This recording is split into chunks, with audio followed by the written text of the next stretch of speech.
The recording device trembles in my four-fingered hands as I begin this transmission.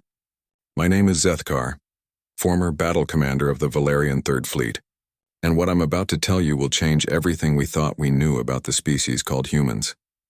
3 cycles ago, when the High Council first received reports of a new sapient species in the outer spiral, we laughed. The initial scouts described them as soft, pink creatures with no natural weapons, no scales or chitin for protection, and bizarrely, only 2 eyes positioned on the front of their heads like prey animals.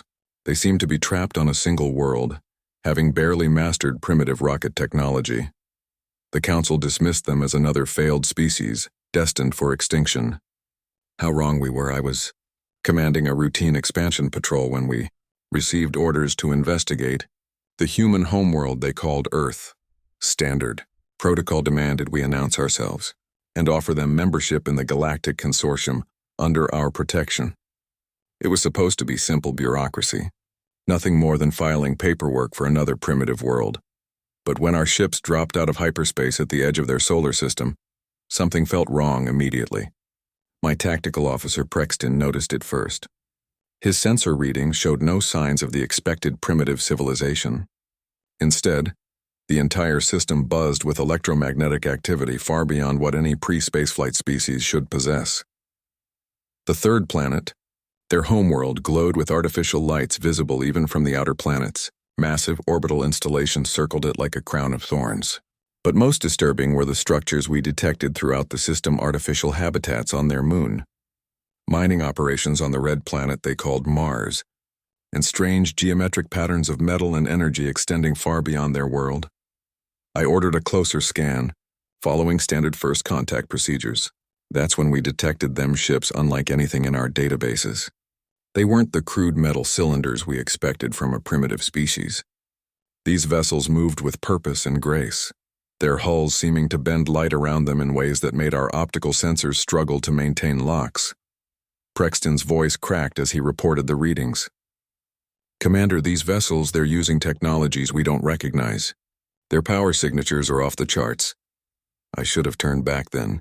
Every instinct screamed at me to retreat and call for reinforcements. But protocol demanded we attempt communication first. I opened a channel on standard galactic frequencies, preparing to deliver the usual greeting that had worked with hundreds of species before. The response came instantly, in perfect galactic standard. Not the broken primitive version we expected, but flawless pronunciation that suggested they had been monitoring our communications for far longer than should have been possible. "Valerian vessels, this is Admiral Sarah Chen of the Earth Defense Force. You are in violation of Terran space. State your intentions immediately." The words chilled me to my core. No primitive species had ever responded with such authority, such confidence. They spoke to us not as subjects greeting their superiors, but as equals defending their territory. Worse, they had somehow learned our language and identified our species before we had even announced ourselves. I tried to maintain diplomatic composure as I explained our mission. We were explorers, representatives of a great galactic civilization here to welcome them into a larger community of worlds. I offered them the protection of our advanced technology and the wisdom of our ancient cultures. The humans' response haunts me still. Admiral Chen's voice carried an emotion I had never heard from a first-contact species amusement. "Protection," she said, and I could hear something like laughter in her tone. "Commander Zethkar, I believe you may be operating under some outdated information about our capabilities." How did she know my name? Our communications had been on encrypted military channels. No primitive species should have been able to decode them, let alone extract personal identification data from our transmissions. Before I could respond, my tactical display exploded with new contacts. Human ships were appearing throughout the system, not arriving from their homeworld as expected, but emerging from concealed positions among asteroids, behind their gas giants, even from within the corona of their star. They had been watching us from the moment we entered their space, possibly longer. The vessels moved in perfect coordination, taking positions that surrounded our small patrol fleet with mathematical precision. Each ship was unique in design, suggesting they had not one but dozens of different technologies for space travel. Some appeared to manipulate gravity itself. Others seemed to phase in and out of normal space. and a few moved in ways that violated everything we understood about physics. My communications officer detected something even more terrifying. The humans weren't just communicating with each other, they were communicating with us, accessing our ship's databases through our own communication arrays. They were inside our systems before we even realized they had breached our security. Data streams flowed across my displays as the humans effortlessly copied our star charts, tactical databases, and fleet deployment information. They learned everything about our civilization in minutes, while we still struggled to understand even their basic technology. That's when Admiral Chen made her final statement, the words that still wake me from sleep cycles filled with terror. Commander Zethkar, return to your people and tell them this. Humanity appreciates the invitation to join your galactic community. However, we must respectfully decline the offer of protection. We have been watching your civilization for quite some time, and we believe it is you who may need protection from what's coming. The journey back to Valerian space felt like swimming through a nightmare. Every sensor reading, every data fragment we had collected painted a picture so impossible that my crew questioned their own instruments. The humans had not just met us as equals, they had revealed themselves as something far beyond our understanding.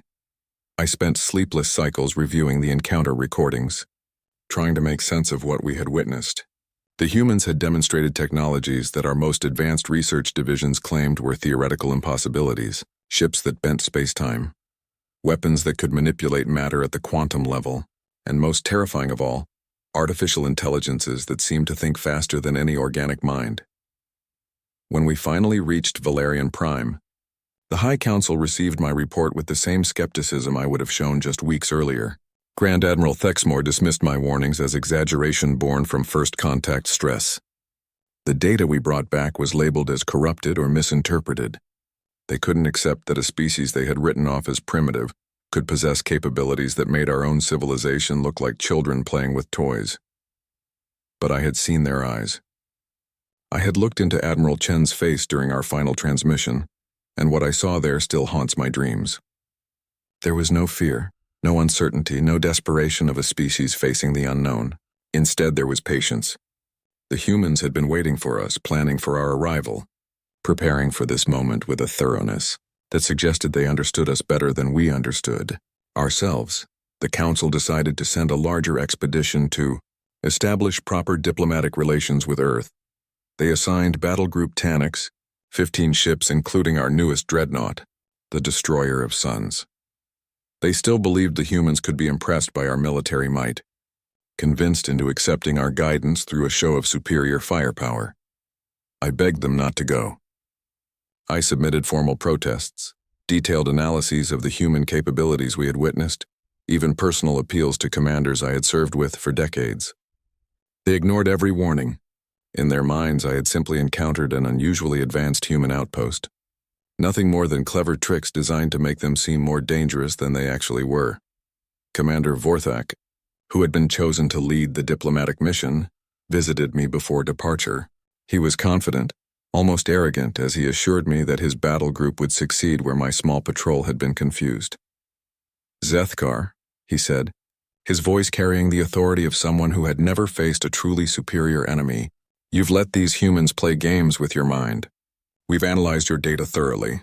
Their ships show impressive stealth capabilities, but nothing our sensors can't penetrate with proper calibration. Their technology is advanced, yes, but within explainable parameters. What you interpreted as impossible was simply unfamiliar. I tried one last time to make him understand. The humans hadn't been trying to impress us or intimidate us. They had been studying us, learning everything they needed to know while revealing as little as possible about themselves. The technologies they had displayed were not their best capabilities. They were simply what they chose to show us. Borthak laughed at my concerns. If they're so powerful, why didn't they attack your patrol? Why allow you to return with intelligence about their capabilities? No, Zethkar. They're intelligent enough to bluff, but not foolish enough to fight a battle they cannot win. The diplomatic expedition launched 3 days later. I used my remaining influence to monitor their communications, tracking their progress toward human space. For the first 2 days, everything proceeded normally. Battle Group Tanix moved through hyperspace on schedule, their confidence radiating through every status report. Then the messages stopped. Not gradually, not with increasing panic or distress calls. One moment Commander Vorthek was reporting successful emergence at the edge of the Sol system. The next moment, complete silence. 15 ships and their entire crews vanished without even sending an emergency beacon. The High Council waited 7 days before admitting that Battle Group Tanix was missing. They dispatched search vessels to the last known coordinates, hoping to find wreckage or survivors. What they discovered was worse than destruction. They found nothing at all.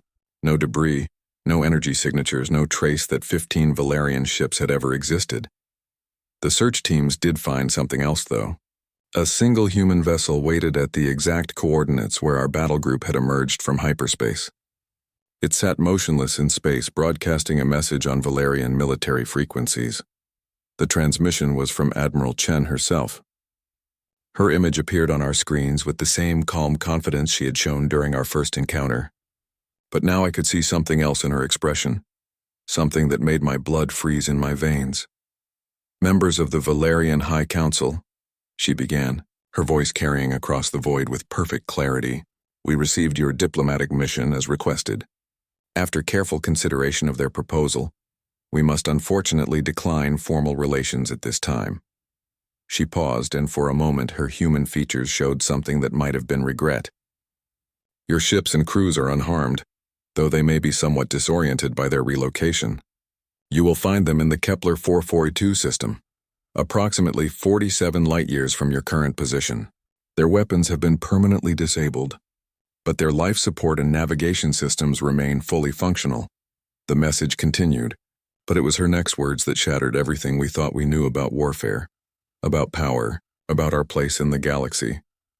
"Please understand that this demonstration was not intended as an act of aggression. We simply wanted to show you that the concept of protection flows in directions you may not have considered. Your battle group was neutralized and relocated without a single shot being fired, without any of your crew members being harmed, and without any damage to your vessels beyond the removal of offensive capabilities." Admiral Chen leaned forward slightly, her eyes seeming to look directly at each member of the High Council through the screen. "The next time you send ships into human space, please ensure they come in peace. We would hate for future encounters to require more permanent solutions." The recovery of Battle Group Tanix became the most classified operation in Valerian history. When our ships reached the Kepler 442 system, they found all 15 vessels exactly where Admiral Chen had promised. The crews were alive, unharmed, and completely bewildered by their situation. Commander Vorthak's debriefing lasted 18 days. I was granted access to the classified recordings, and what I heard there destroyed any remaining hope that humanity might be reasoned with through conventional military thought. According to Vorthek's account, his battle group had emerged from hyperspace in perfect formation, weapons charged and shields raised in standard diplomatic posture. They had detected the human vessels' immediately sophisticated ships that seemed to phase in and out of visible space, like ghosts made of metal and energy. The humans had responded to their hails politely, even warmly. Admiral Chen herself had appeared on their communication screen, welcoming them to human space and expressing gratitude for the diplomatic visit. She had invited Commander Vorthak aboard her flagship for formal negotiations. That's where everything went wrong, though Vorthak didn't realize it at first. The human ship he was transported to defied every principle of engineering we understood. Corridors that seemed to extend infinitely, gravity that shifted directions based on need rather than physics, and most unsettling of all, rooms that appeared to exist in multiple dimensions simultaneously. Admiral Chen had been gracious and professional during their discussions. She explained that humanity had been aware of the Galactic Consortium for several centuries, monitoring our communications and studying our civilizations from a distance. They had chosen not to make contact earlier because they were still developing what she called appropriate protocols for interspecies relations. Vorthek had pressed her about their technological capabilities, trying to gather intelligence for future diplomatic advantages. Admiral Chen had seemed amused by his questions, treating them like a child asking how a starship flies. "Commander," she had said, her tone patient but firm, "your people seem to operate under the assumption that technology follows linear progression, that advancement means building bigger weapons, faster ships, stronger shields.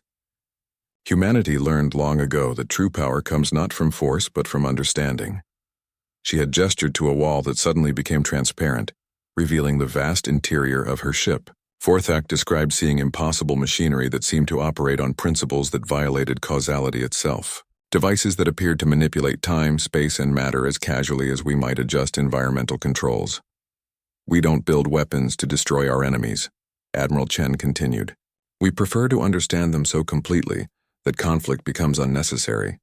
Your battle group, for instance, we've been tracking it since it left Valerian space. We know the composition of your hulls, the frequency of your shield harmonics, the neural patterns of every crew member aboard your ships." Vorthak had demanded to know how such surveillance was possible. Human space was 47 light-years from Valerian territory. Even our fastest ships required weeks to travel such distances. Admiral Chen's answer had been delivered with the casual tone of someone discussing weather patterns. "Distance is a constraint that exists primarily in linear thinking, Commander. When you understand space-time as humanity does, monitoring galactic civilizations becomes a matter of focusing attention rather than traveling physical distances." The negotiation had concluded with Admiral Chen politely but firmly, declining formal diplomatic relations. She explained that humanity was not ready to participate in galactic politics, but that they would continue monitoring the consortium's activities with interest. Vorthak had been returned to his ship and given 30 minutes to prepare for departure.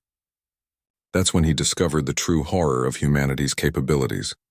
Without any visible action from the human vessels, without weapons fire or energy discharges, Battle Group Tanix had simply ceased to exist in human space.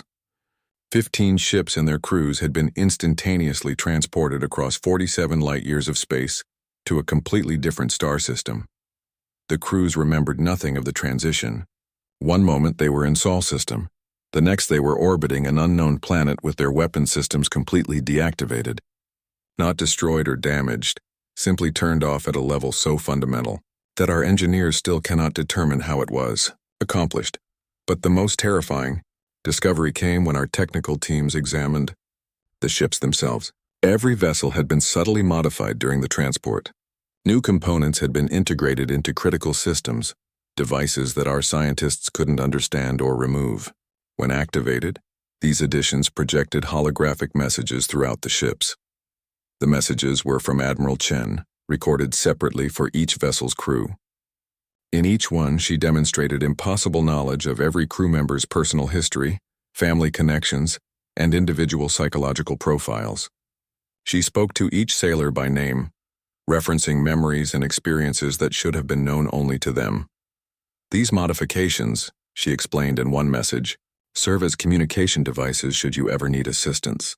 Simply activate the beacon and human vessels will respond within local timeframes. Consider it a gift.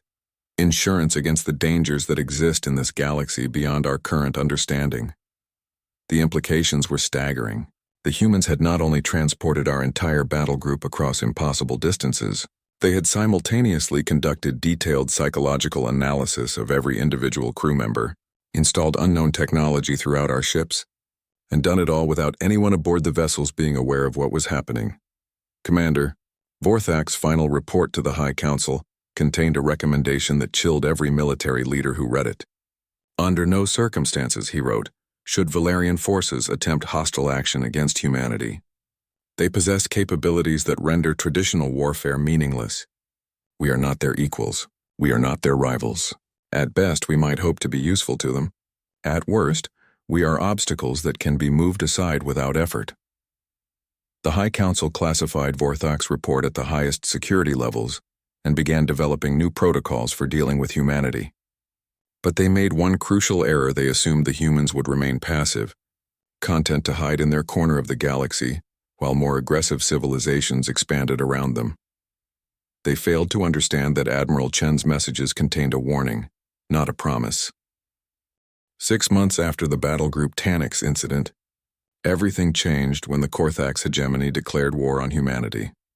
The Korthax were the most aggressive military force in our sector, a warrior culture that had conquered 17 star systems through brutal efficiency and overwhelming firepower. Their strategy was simple: locate developing civilizations, crush any resistance, and enslave the survivors for labor and resources. They had never encountered a species that could resist their military might. When news of humanity's advanced technology reached Korthax space, Their response was predictably violent. War Chief Brutalax declared that no primitive species would be permitted to develop capabilities that might challenge Korthak's supremacy. He assembled the largest invasion fleet in recorded history, 150 warships, including their planet-killer dreadnoughts, and set course for human space. The High Council tried to warn them.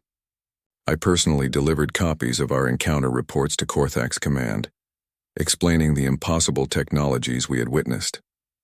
The Korthak's response was to laugh in my face and accuse the Valerian military of cowardice. "Your people," War Chief Brutalax snarled during our final diplomatic meeting, "have let these humans play tricks on your weak minds. The Korthaks do not fear illusions and clever lights. We will show these humans what real power looks like." He dismissed our reports as propaganda designed to protect human space from proper conquest. In his view, the relocation of Battlegroup Taniks had been an elaborate deception, probably accomplished through secret alliances with unknown alien civilizations. The humans themselves, he insisted, remained the same primitive creatures our original scouts had identified. The Korthak's invasion fleet launched with tremendous fanfare. Their war songs echoed across subspace communication channels as they boasted of the slaves they would take, and the tribute they would extract from conquered human worlds. They broadcast their approach to Sol System on open frequencies, demanding immediate surrender and promising swift execution for any resistance. The human response came not through communication channels, but through actions that redefined our understanding of warfare itself. The Korthak's fleet emerged from hyperspace at the edge of Sol System in perfect battle formation, weapons charged and shields at maximum power. They began their advance toward Earth immediately, following standard doctrine for planetary conquest operations. They covered half the distance to the inner planets before they realized something was wrong. War Chief Brutalax's frantic transmissions, intercepted by our monitoring stations, revealed a level of panic I had never heard from Korthak's leadership. His fleet was discovering that the space around Earth was not empty void, but something far more dangerous.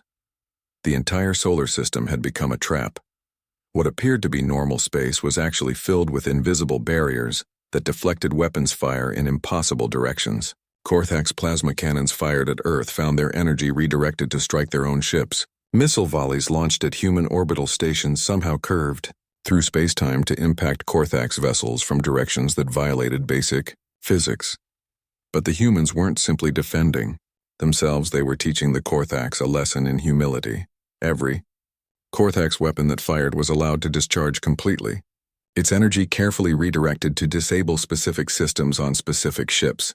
It became clear that the humans could have destroyed the entire invasion fleet instantly, but instead chose to systematically strip away their offensive capabilities while leaving life support intact. War Chief Brutalax's final transmission before communication was lost painted a picture of complete helplessness. "The humans!" he screamed across subspace. "They're not fighting us, they're playing with us. Every shot we fire makes us weaker. Every maneuver we attempt puts us exactly where they want us. This is not war, this is something else entirely." The Korthak's fleet was neutralized in 47 minutes.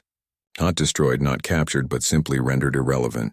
Every ship lost its weapons, its shields, and its faster-than-light drives.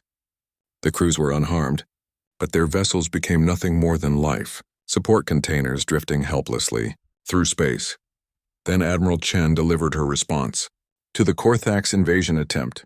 Her message was broadcast on every frequency used by every galactic civilization, ensuring that no species could claim ignorance of humanity's capabilities or intentions.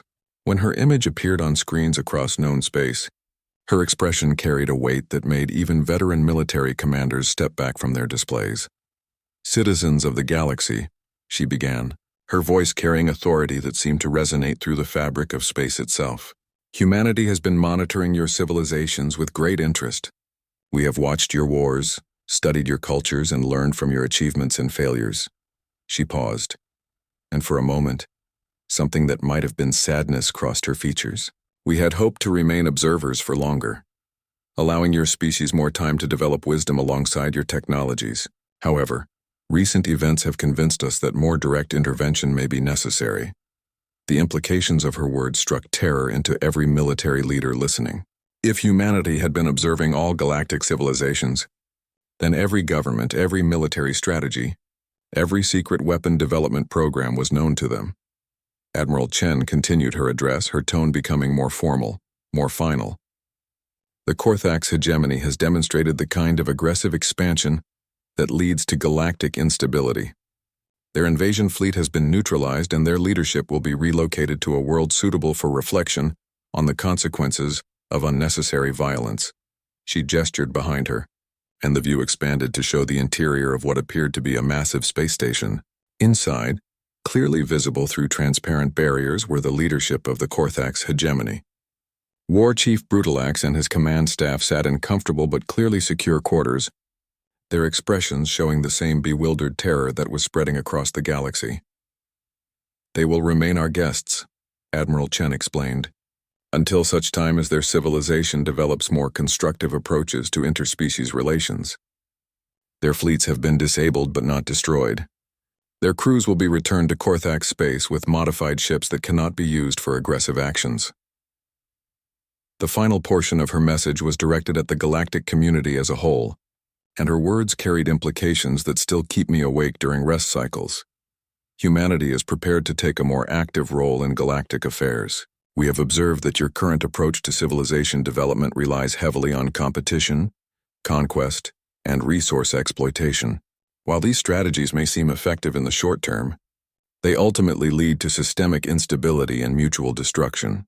Admiral Chen stepped forward, her eyes seeming to look directly at every listener simultaneously. "We propose a different approach.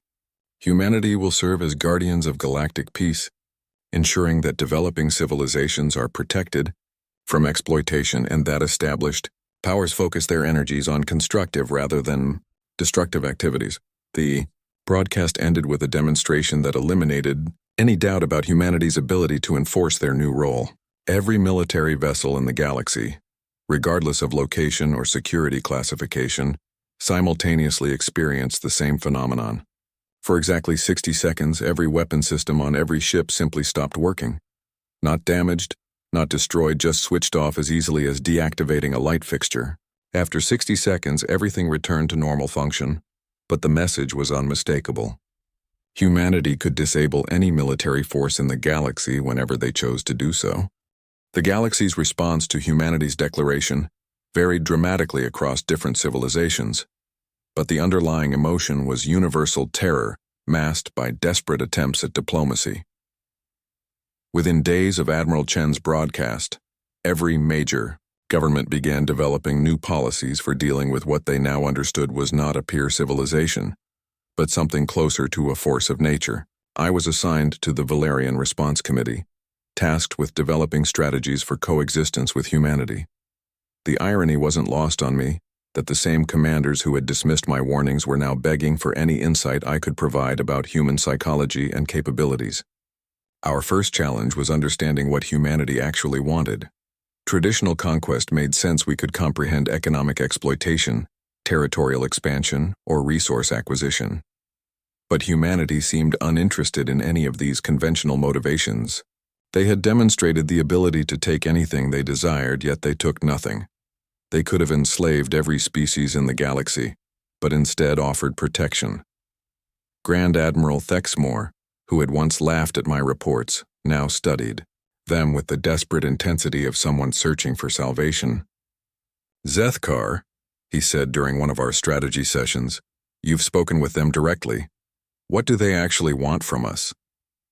I had been asking myself the same question since my first encounter with Admiral Chen. The answer, when it finally came to me, was more terrifying than any conventional threat. "I don't think they want anything from us," I replied, the words feeling heavy as I spoke them. "I think they see us as children playing with dangerous toys. They're not conquerors, they're guardians, and we're not their enemies. We're their responsibility." The implications of this realization spread through our military leadership like a virus.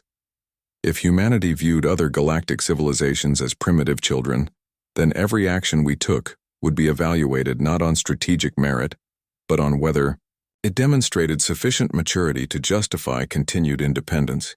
This theory was tested when the Zephyrian Trade Federation attempted to establish exclusive mining rights in the Vale Nebula, a region rich in rare minerals that 17 different species had legitimate claims to. Under normal circumstances, such disputes were resolved through either diplomatic negotiation or military confrontation, depending on the relative strengths of the parties involved. The Zephyrians chose military confrontation, assembling a substantial fleet to enforce their mining claims. They had calculated that none of the other claimant species possessed sufficient firepower to challenge them effectively, and they were correct under traditional strategic analysis. They had failed to consider that humanity was now watching.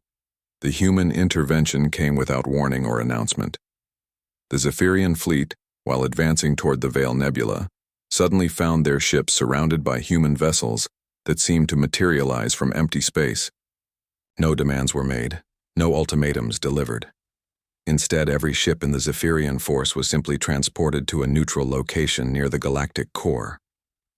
The message that followed was delivered by a human officer I hadn't seen before, a stern-faced woman who introduced herself as Captain Williams of the Terran Mediation Corps. Her tone carried the same patient authority I had heard from Admiral Chen, but with an additional element that made my blood chill professional disappointment. The Zephyrian Trade Federation, she announced, has demonstrated an approach to resource distribution that prioritizes short-term profit over long-term stability. Their mining claims in the Veil Nebula have been suspended pending the development of a cooperative framework that serves the interests of all legitimate stakeholders. She proceeded to outline a solution that was both elegant and humiliating for the Zephyrians. The nebula would be divided into 17 sectors, each managed by one of the claimant species, with profits shared according to a complex formula that took into account technological capability, population needs, and historical investment in the region. But the most disturbing aspect of Captain Williams's announcement was her casual revelation of how thoroughly humanity understood galactic economics. The profit-sharing formula she proposed accounted for economic factors that should have been classified secrets, trade relationships that existed only in encrypted diplomatic channels, and resource needs that most governments hadn't yet realized they would have. The Zephyrian fleet was returned to their space with their mining equipment mysteriously upgraded to more efficient models.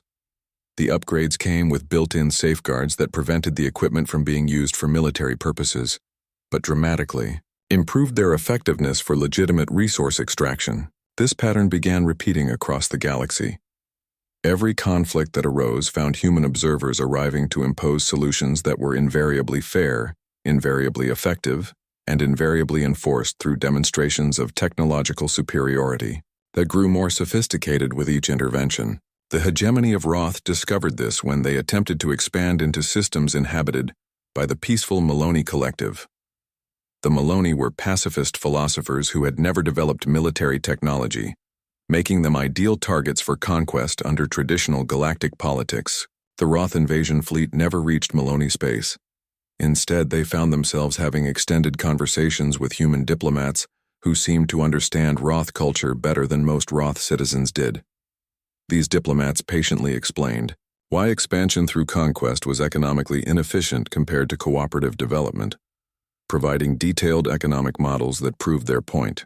When the Roth commanders dismissed these arguments and attempted to proceed with their invasion plans, they discovered that their ship's navigation systems had been modified. They could travel anywhere in the galaxy except toward Maloney space. Their weapons remained functional for defensive purposes, but would not operate within 3 light years of any Maloney world.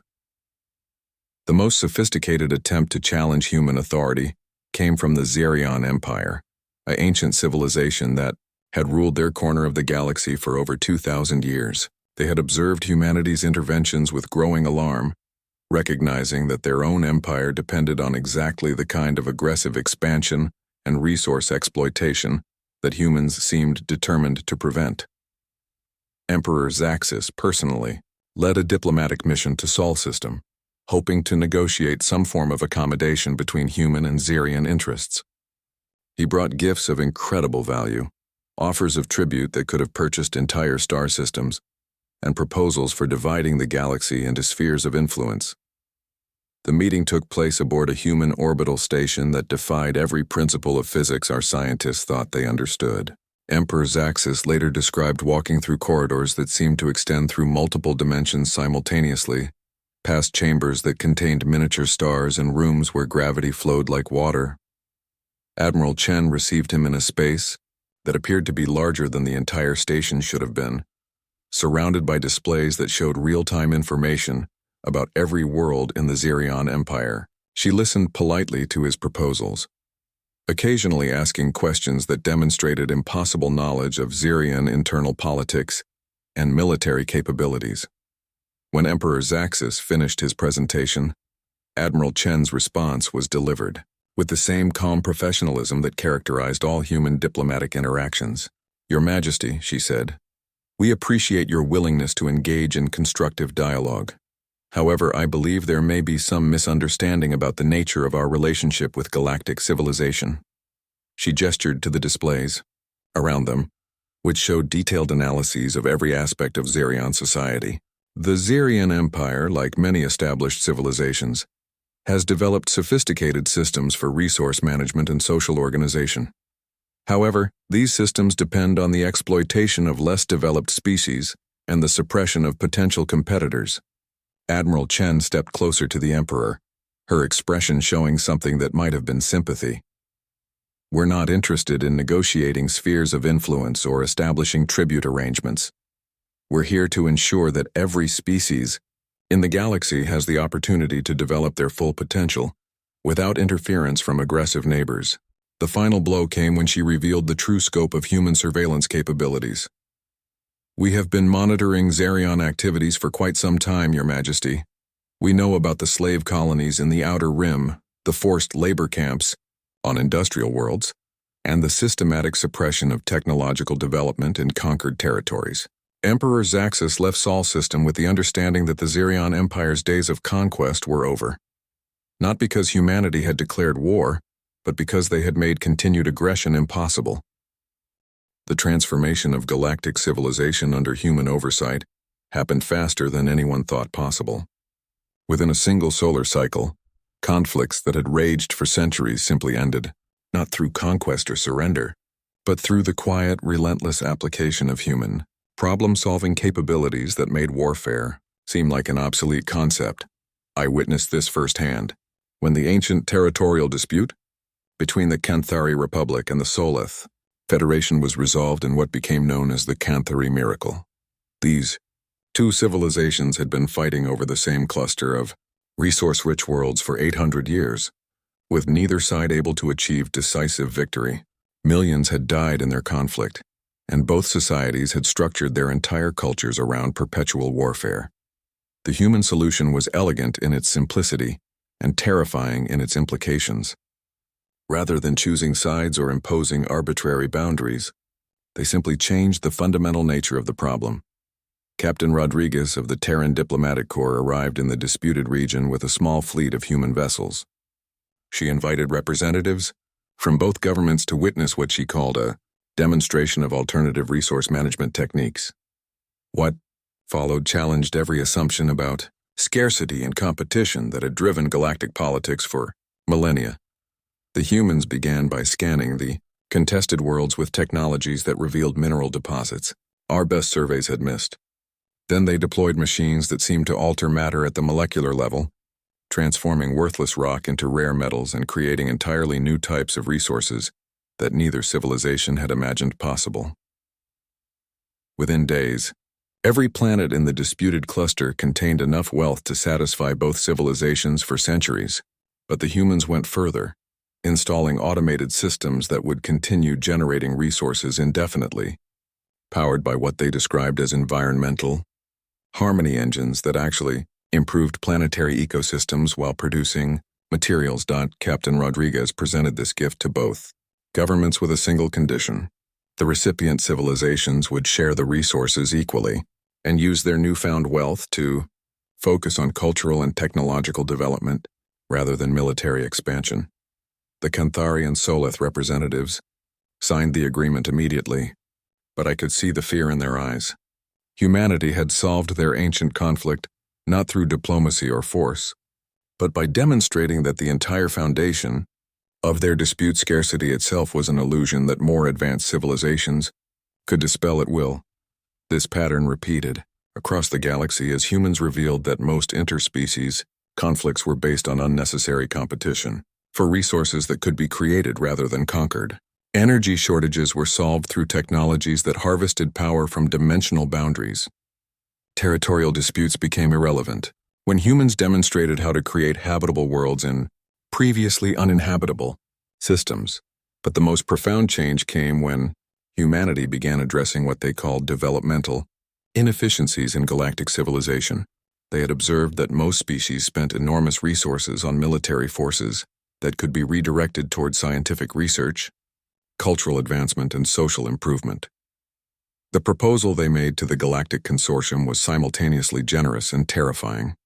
Humanity would provide security for all member civilizations, eliminating the need for individual military forces. In exchange, the resources previously devoted to warfare would be redirected toward projects designed to accelerate social and technological progress. The vote on this proposal revealed how completely humanity had altered the balance of galactic power. No government dared refuse an offer backed by technologies that could disable their entire military in moments. But more importantly, no rational leader could argue against the efficiency of the arrangement. Why maintain expensive armies when humanity could provide better protection at no cost? The demilitarization process began immediately after the vote. Human technical teams arrived at military installations across the galaxy, working with local personnel to convert weapons factories into research facilities, transform warships into exploration vessels, and retrain military personnel for civilian occupations.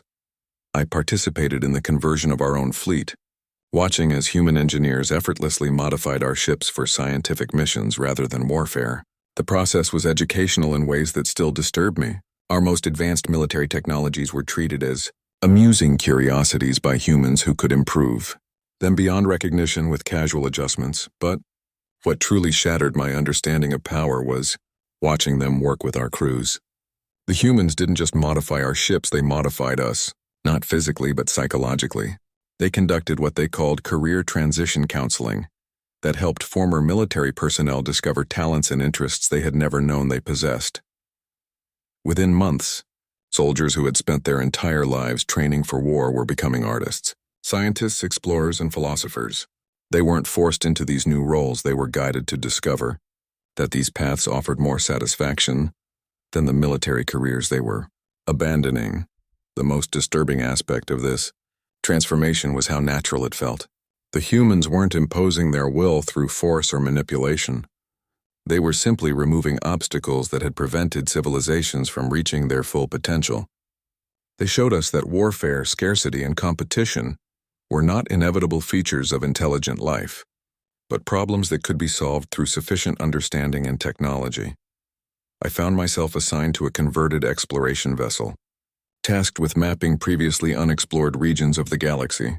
Our mission was supported by human technology that allowed us to travel faster and farther than any Valerian ship had ever gone. We discovered wonders that our war-focused civilization had never imagined, possible gardens of crystalline life forms that sang in harmonies spanning light years, ancient ruins of civilizations that had transcended physical existence, and phenomena that suggested the galaxy contained mysteries far beyond anything our military mindset had prepared us to understand. But even as I marveled at these discoveries, I couldn't escape the knowledge that we were only seeing what humanity permitted us to see. Our exploration vessels were equipped with human navigation systems that could take us anywhere in the galaxy except to locations that humanity deemed inappropriate for our current level of development. The restriction wasn't presented as a limitation but as protection. Captain Martinez of the Terran Survey Corps explained it during one of our mission briefings. "There are regions of the galaxy," she said, her tone carrying the same patient authority that characterized all human interactions, "where phenomena exist that could be dangerous to civilizations at your current stage of social development. We're not trying to limit your exploration, but to ensure that your discoveries contribute to growth rather than destruction." She showed us examples of what she meant. Stellar engineering projects that could reshape entire systems, artifacts left by transcendent civilizations that could grant unimaginable power to anyone who understood them, and regions where space-time itself had been modified in ways that could trap unprepared explorers in temporal loops lasting millions of years. "Your species," Captain Martinez continued, "are developing rapidly under the new paradigm. In time, you'll be ready to explore these more challenging regions. But premature exposure to advanced phenomena has been known to cause civilizational collapse or, in extreme cases, complete loss of sanity. The implication was clear: humanity wasn't just protecting us from external threats, but from our own curiosity. They had become the ultimate guardians, ensuring that every species developed at a pace that wouldn't destroy them. As our exploration missions continued, I began to understand the true scope of humanity's influence on galactic civilization. They weren't just preventing wars and resolving conflicts. They were actively managing the development of every intelligent species, guiding them toward outcomes that humanity considered beneficial. Every discovery we made, every breakthrough achieved by Valerian scientists, every cultural advancement our society experienced was happening within parameters established by human oversight. We had gained access to wonders beyond our imagination, but only within limits designed to prevent us from accessing wonders that might overwhelm us. The realization that followed this understanding was more terrifying than anything I had experienced. During our original encounter with human ships, we weren't just being protected by humanity, we were being cultivated by them. 2 years have passed since humanity revealed itself to the galaxy, and I find myself recording this final testimony as both a warning and a confession. The galaxy we inhabit today is unrecognizable from the one that existed before human intervention, and I am no longer certain whether we have been saved or domesticated. The changes have been undeniably positive by every conventional measure. Wars have ended, poverty has been eliminated, and scientific advancement has accelerated beyond our wildest projections. Diseases that plagued our species for millennia have been cured through human medical technologies. Environmental disasters have been reversed through terraforming techniques that seem to violate thermodynamics. Even death itself has become optional for those deemed ready for consciousness transfer technologies. But the cost of these gifts has become increasingly clear to those of us willing to examine our situation honestly. I discovered the truth during what should have been a routine exploration mission to the Andromeda sector. Our ship, equipped with advanced human navigation systems, was mapping stellar phenomena when we detected something that our instruments classified as a spatial anomaly.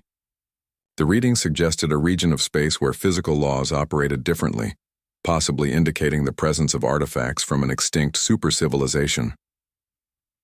When I requested permission to investigate, Captain Nash of the Terran Survey Corps denied the request with the standard explanation that the region contained phenomena inappropriate for our development level. But something in her expression suggested there was more to the story than she was telling me. I began monitoring communications traffic in the region, using passive sensors to gather what information I could without violating human restrictions. What I discovered changed my understanding of our place in the galaxy forever. The spatial anomaly wasn't a natural phenomenon or ancient artifact. It was an active human research facility, one of hundreds scattered throughout the galaxy. The energy readings my instruments had detected were coming from experiments that defied every principle of physics our civilization understood. More disturbing were the communication intercepts I managed to decode. Human researchers were discussing projects that involved manipulating galactic evolution on scales spanning millions of years. They spoke casually of adjusting stellar formation rates, guiding the development of primitive life forms, and preparing for the eventual arrival of entities they referred to as transgalactic visitors. The scope of human activities extended far beyond managing current galactic civilizations. They were actively engineering the future development of the galaxy itself, ensuring that when these mysterious visitors arrived, they would find a configuration of species and technologies that met human specifications. I brought my discovery to the attention of Valerian leadership, hoping to initiate discussions about our true relationship with humanity. The response was swift and completely unexpected. Within hours of submitting my report, I was contacted by Admiral Chen herself. She didn't deny my discoveries or attempt to discredit my evidence. Instead, she invited me to Sol System for what she called a comprehensive briefing on human objectives and methodologies. The invitation was phrased politely, but I understood it was not optional. The journey to human space revealed the true extent of their transformation of local galactic structure. What had appeared to be normal space was actually a carefully constructed network of dimensional engineering projects. Artificial wormholes connected distant regions, Gravity fields had been adjusted to optimize travel efficiency, and the entire volume of space within 50 light-years of Earth had been converted into what could only be described as a massive machine. Earth itself was no longer recognizable as the primitive world our first scouts had reported. The planet existed in multiple dimensions simultaneously. Its surface area expanded through spatial folding techniques that allowed it to contain biospheres larger than gas giants. Orbital installations surrounded it in layers that extended from the surface to the edge of the solar system, creating a sphere of activity that pulsed with energies that our instruments couldn't even classify. Admiral Chen received me aboard, a station that she described as a local administrative facility. The structure existed partially outside normal space-time, allowing it to contain volumes that should have been impossible within its apparent dimensions. Walking through its corridors was like moving through a three-dimensional map of the galaxy, with windows that looked out onto distant star systems as if they were neighboring rooms. The briefing she provided lasted 3 days and shattered every assumption I had made about humanity's role in galactic affairs. The humans hadn't simply achieved advanced technology, they had transcended the limitations that defined civilization itself. What we perceived as their species was actually a collective consciousness that existed across multiple dimensions, capable of manipulating matter, energy, space, and time as easily as we might rearrange furniture. The entities we encountered, as individual humans, were specialized aspects of this larger consciousness, created for the purpose of interacting with less developed species. Admiral Chen, Captain Martinez, and the other human officers we had met were essentially avatars, designed to present humanity in forms that wouldn't overwhelm the psychological capacity of primitive civilizations. Your species, Admiral Chen explained, along with every other civilization we monitor, represents a critical phase in galactic development. You are developing the intellectual and social capabilities necessary to eventually join what you might think of as a galactic consciousness. But you're also vulnerable to influences that could derail your progress or destroy you entirely. She showed me images of the trans-galactic visitors, whose eventual arrival drove human policy. These entities came from regions of space so distant that their nature defied comprehension, but their influence on galactic development was profound and not always beneficial. They fed on civilizations that had achieved certain technological capabilities, consuming not just physical resources, but the consciousness and creativity that made intelligent life valuable. Humanity's role, Admiral Chen continued, is to ensure that when these entities arrive in our galaxy, they find not a collection of primitive species ready for harvest, but a unified civilization capable of defending itself and contributing to transgalactic development. The human cultivation of galactic civilization wasn't protection, it was preparation for a war that would determine the future of intelligent life on scales spanning multiple galaxies. Every advancement they encouraged, every conflict they resolved, every limitation they imposed was designed to accelerate the development of species that could eventually contribute to this cosmic defense. But the most disturbing revelation was yet to come. Admiral Chen explained that not every species would be suitable for inclusion in the galactic consciousness. Some civilizations were destined to serve as resources for those that achieved transcendence. Others would be preserved as cultural artifacts, maintained in carefully controlled environments for study and appreciation. The classification process was ongoing, based on criteria that included not just technological advancement, but psychological, resilience, creative potential, and compatibility with transgalactic consciousness. Humanity had been observing and testing every galactic species, determining which ones showed promise for elevation and which ones were best suited for alternative roles. Your species, Admiral Chen said, her tone carrying implications that still haunt me, has shown remarkable adaptability during the transition period. Your psychological profile suggests strong potential for consciousness integration, though certain aspects of Valerian culture may require adjustment before full inclusion becomes possible. I was returned to Valerian space with knowledge that I cannot share with my own government and insights that I wish I could forget. The galaxy we inhabit is a carefully managed nursery, designed to produce civilizations capable of fighting entities that exist beyond our current understanding. We are not citizens of this galaxy, We are candidates for inclusion in something larger, more complex, and more dangerous than we have imagined. The humans we fear and admire are themselves just one stage in a development process that spans multiple galaxies and involves forms of consciousness that our language cannot adequately describe. They guide our development not because they care about our welfare, but because they need allies in a conflict that will determine the future of intelligent life throughout the universe. Every advancement our civilization makes, every cultural achievement we celebrate, every moment of peace we enjoy exists only because humanity has determined that these experiences serve their larger objectives. We are not free. We are being prepared. And the most terrifying realization of all is that I find myself grateful for their intervention. Because the alternatives Admiral Chen showed me the images of what happens to civilizations that develop without guidance, that encounter the transgalactic entities before they are ready, are worse than any loss of independence we might suffer under human oversight. We have traded our freedom for survival, our independence for advancement, our only choice that offered any hope.